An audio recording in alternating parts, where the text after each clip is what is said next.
Waktu itu gue sempat ada kesempatan bernyanyi di panggung bersama David Foster di Java Jazz 2016. Halo, nama aku Kavin Sultan, biasanya dipanggil Kavin atau Kav atau Vin.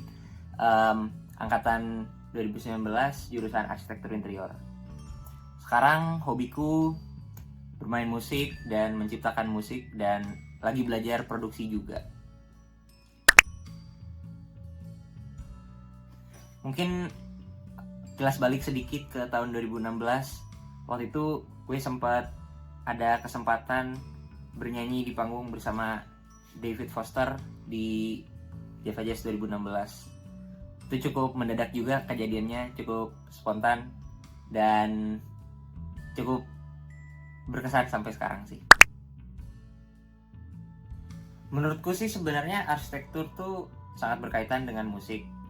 Emang sebenarnya beberapa waktu lalu juga gue sempat masuk salah satu mata kuliah yang membahas itu, hubungan arsitektur dan musik. Hubungannya mungkin datang dari ranah seni ya, karena arsitektur itu sangat kental dengan seni, sementara musik itu merupakan seni suara, seni audio atau seni audial gitu ya, dimana kita mengkomposisikan elemen-elemen suara dan menciptakan sebuah karya gitu.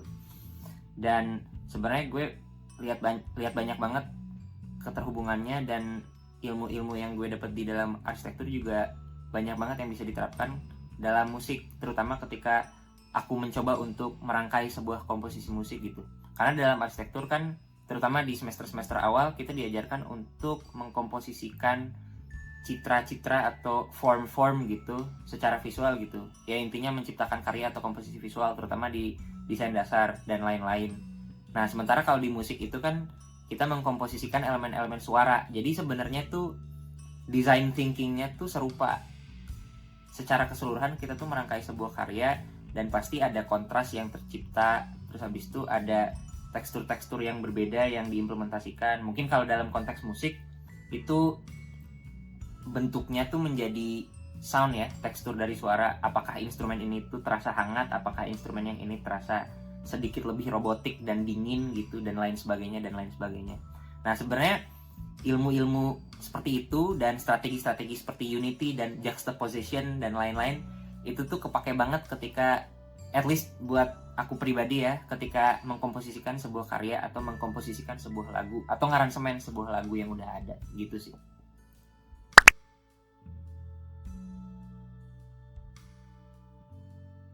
Sebenarnya aku sendiri menganggap waktu-waktu yang aku luangkan ketika bermusik itu, ke dalam karir musik itu, sebagai ajang refreshing, sebagai waktu yang bisa dipakai untuk memecah jadwal dari mengerjakan tugas kuliah. Kalau misalkan mindsetnya kayak gitu, sebenarnya bisa cukup balance sih pola pikir dan energi yang kita kerahkan untuk kedua ranah tersebut gitu. Karena emang kita tuh tergugah banget untuk menganggap bahwa kuliah itu antitesisnya adalah si musik atau ya hobi ini gitu, sebagai sesuatu yang sifatnya leisurely gitu, atau sesuatu yang sifatnya rekreatif. Tapi kan sebenarnya yang sedang gue coba bangun itu juga adalah musik sebagai sebuah karir juga, atau sebagai hobi atau passion yang sebenarnya sedang menjadi pekerjaan juga dalam tanda kutip. Jadi gue coba menganggapnya sebagai tidak berlawanan sih kedua ranah itu, tapi sebagai ya nyambung juga ke yang tadi, karena emang banyak kaitannya juga ya dua ranah itu. Jadi gue mencoba menganggap kedua hal tersebut sebagai satu keutuhan aja, dan ketika aku lagi di sini gitu, itu tidak berarti aku acuh tak acuh terhadap hal yang lainnya, dan sebaliknya gitu.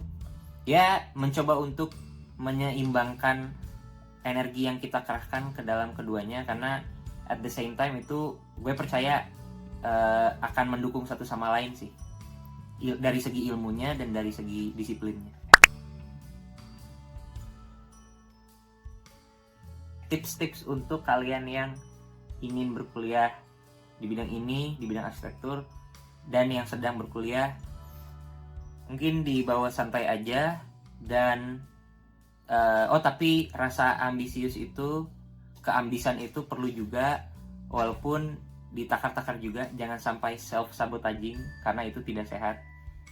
Jangan lupa untuk minum dan makan dan tidur secukupnya.